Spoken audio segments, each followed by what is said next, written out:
Hey, welcome back to 834 Moto Builds. Today we're going to lace up the front wheel for the Micky Dymond replica. So let's get started. So I've gone ahead and I've prepped the hub. I stripped it, re-cerakoted it gloss black, pressed in new bearings and new seals. It's ready to go. And we've got a brand new Gold XL wheel. I've got a Suzuki spoke wrench tool, which might be the right size for these Buchanan aluminum nipples, and also I got some stainless steel Buchanan spokes. So hopefully this should go together really nicely and the spokes will fit as they should. So we'll get started lacing this. We'll get the spokes out and then we'll cover how to lace the wheel up. Alright, so I'm going to go ahead and start lacing this wheel. And what I'm going to do is I'm going to go around and do the spokes in this top hole first and then do the bottom hole after. And that just makes it a little easier so you're not getting the spokes crossed over back and forth on one another.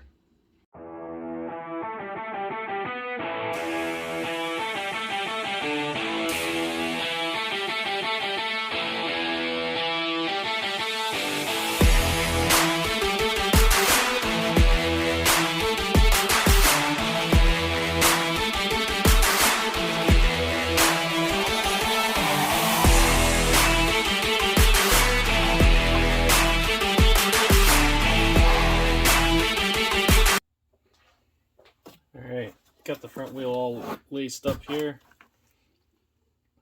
So I went through, did kind of a high-speed sequence. I didn't torque any of the nipples yet. They're all still finger tight. I threaded them on up until you couldn't see the threads anymore. And that just puts enough tension on them where the rim's not wobbling around on the hub. The next step, I'm gonna mount this and true it up and torque all of the nipples. But first I need to get the forks ready. They're still out in the garage. I got to do fork seals on them, and I'm gonna do that smoked bronze color on the tubes themselves, and then eventually get some of those DC plastic protectors that go over the fork legs and the disc, and it has like a built-in disc guard. So that's the plan. So I'm gonna head out to the garage and start tearing into the forks.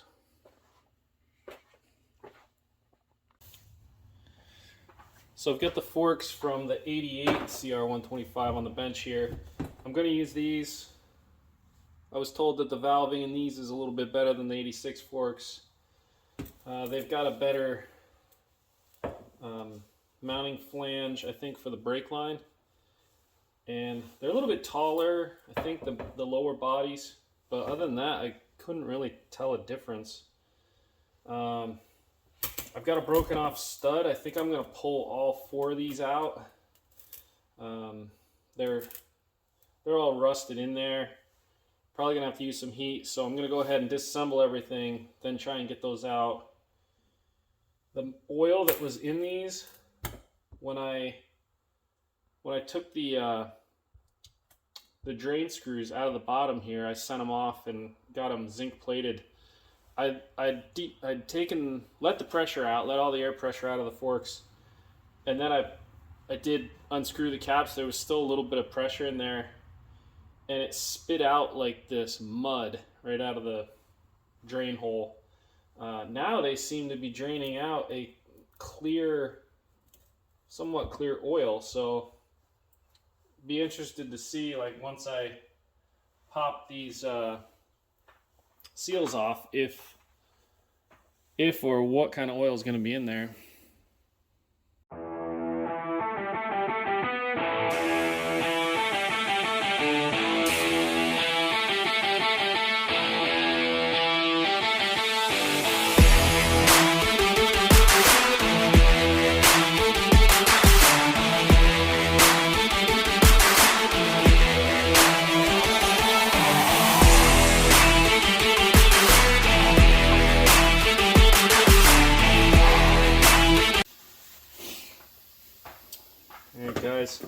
I couldn't get the top of this loosened up because it kept spinning. So a little trick, you put the top triple clamp back on and probably just put one bolt in there. If I have a bolt out here somewhere.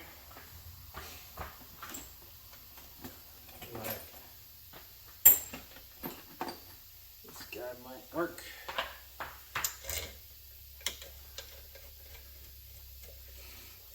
Probably want to get it all the way on though, so it's not stuck on the aluminum there.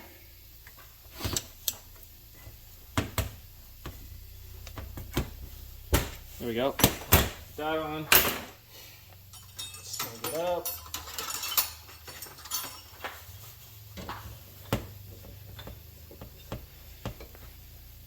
Now this guy can't spin. I should be able to hang on to this and loosen this guy up. There we go. The other one was just hand tight, which is concerning, but this one took a little effort to get it to come off. Keep going on the rest of this. Put it back in high speed.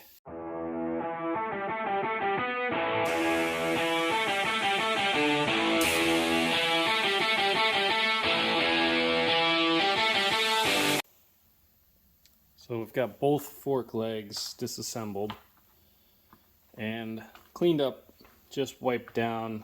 I haven't really degreased anything. Just got the majority of the oil off from everything.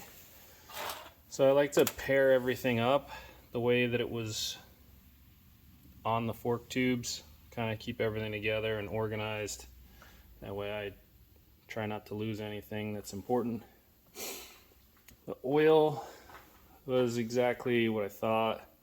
One fork actually had some pretty clear oil, like it had an oil change at some point, and the other one was just really used oil, really thick, gross. So next up, I'm going to put some heat on these studs and see if I can't spin these things out and get them replaced.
So I just finished sanding these lower fork tubes.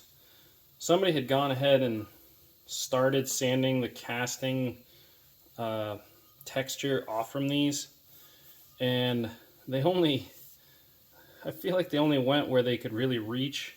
They didn't go all the way around the tubes, so I just went ahead and went around the tubes. I didn't go crazy. I'm not planning on getting all these dings out of it. Once I put the Cerakote on there, it's a matte finish. I think it's going to blend in nice, and then once you put the covers over it, you're not going to be seeing those dings anyway. So I'm just wiping these down, then I'm going to hit them up with some smoked bronze. Alright, I got my lower fork tube Cerakoted, and I got back my little drain plugs. They're zinc plated now, so it's time to get these forks back together.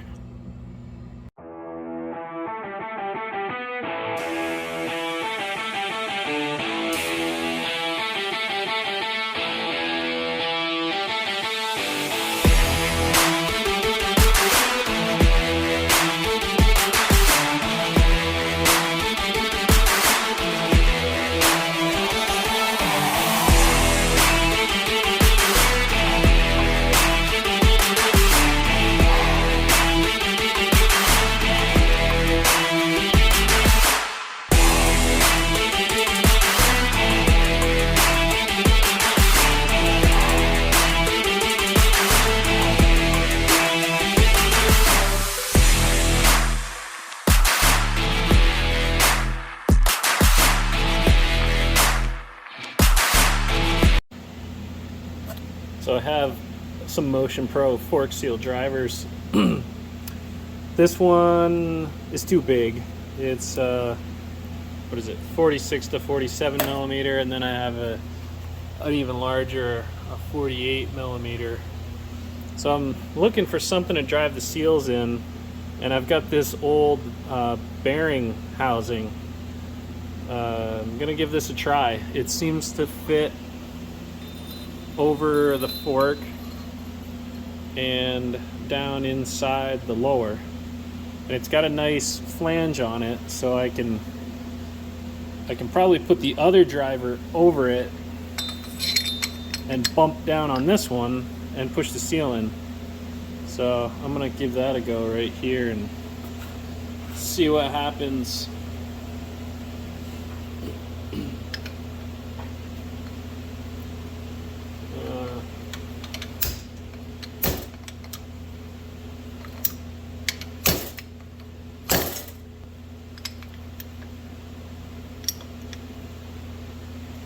Still looking good.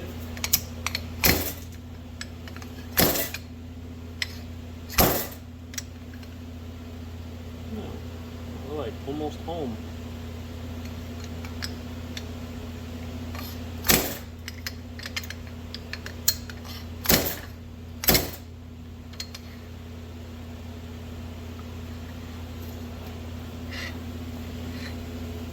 Can't really see what's going on inside there, but pushing that seal down, just need to get it past the little snap ring groove, and then I'll throw the snap ring and the dust seal on here.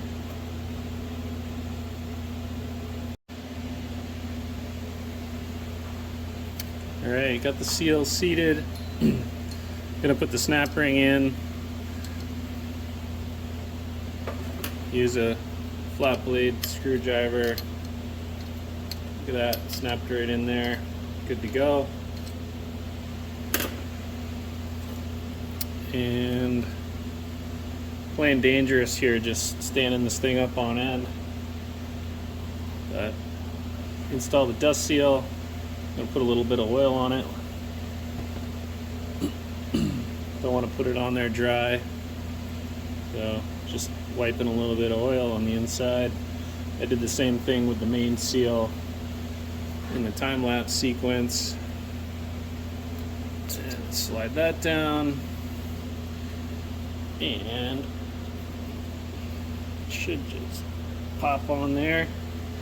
I might be able to use this seal driver gently on the outside here. Push down on it. Maybe lightly tap on it.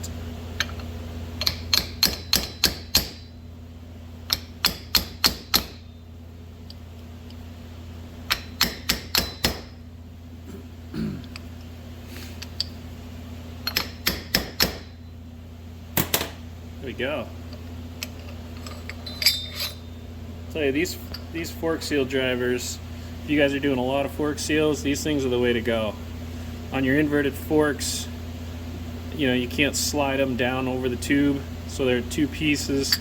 They just wrap around it, and usually you just use the weight of it to tap the seal in. Sometimes, you know, you got to hit it a little bit harder, I guess, but these things are a lifesaver. I don't know if you've ever tried to do fork seals with screwdrivers. You always end up tearing them, so that's why I really wanted to find something that I could use to drive that seal down, and this old bearing flange seemed to work good.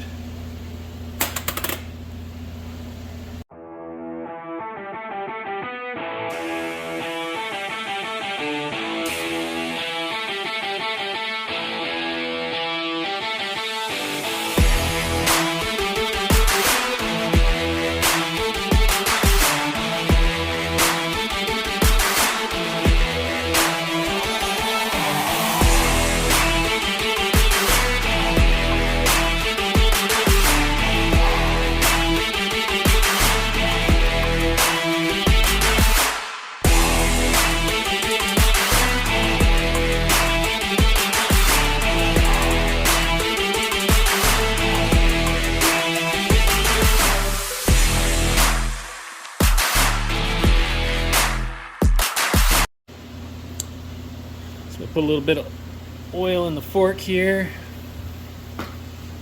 Just did a little bit of research. Guys are running about 530 in these 88 CR125 forks. So got that measured out. And I'm just going to very carefully pour it in here.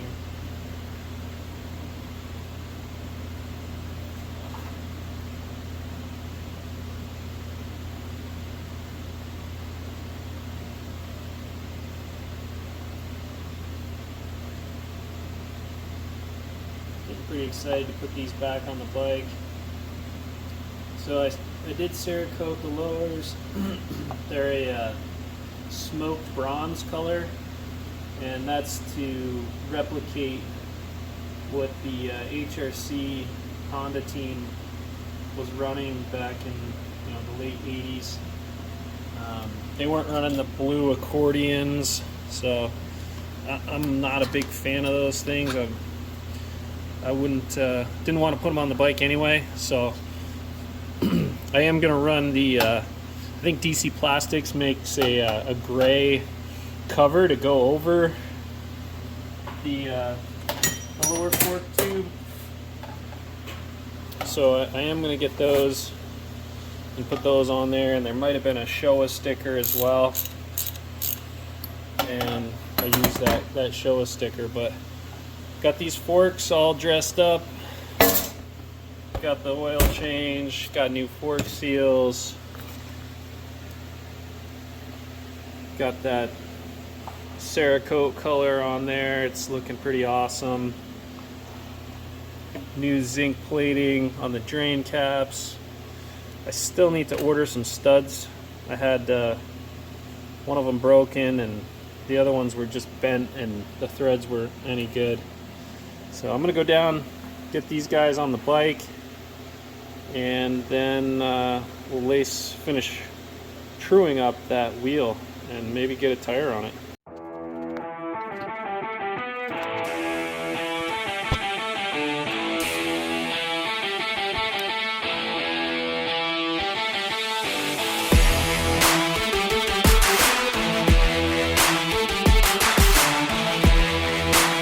So I got the front wheel back on, got the tire mounted, trued up, everything looks good. I've been doing a little bit off camera here, so I got the whole bike pretty much the back end torn off. And I finally found a bearing kit for the linkage. So I've gone ahead and I've replaced all the bearings in the linkage. So the shock mount, the lower shock bearing was really loose and it was gonna bug the crap out of me. So I bought a kit that had all of the bearings in it and got that rebuilt. So I need to get that all put back together. The rear wheel is ready to go. The rim showed up finally, so I'll pull the hub off, and I've got the spoke kit. It's the same Buchanan spoke kit and nipples. So I'll go through and start lacing up the back wheel here, probably in the next video. I've also got one of the last things I've been putting off is finishing this gas tank. This thing, it's not in terrible shape, but I don't know if you can see in the light, it has all these like scratches.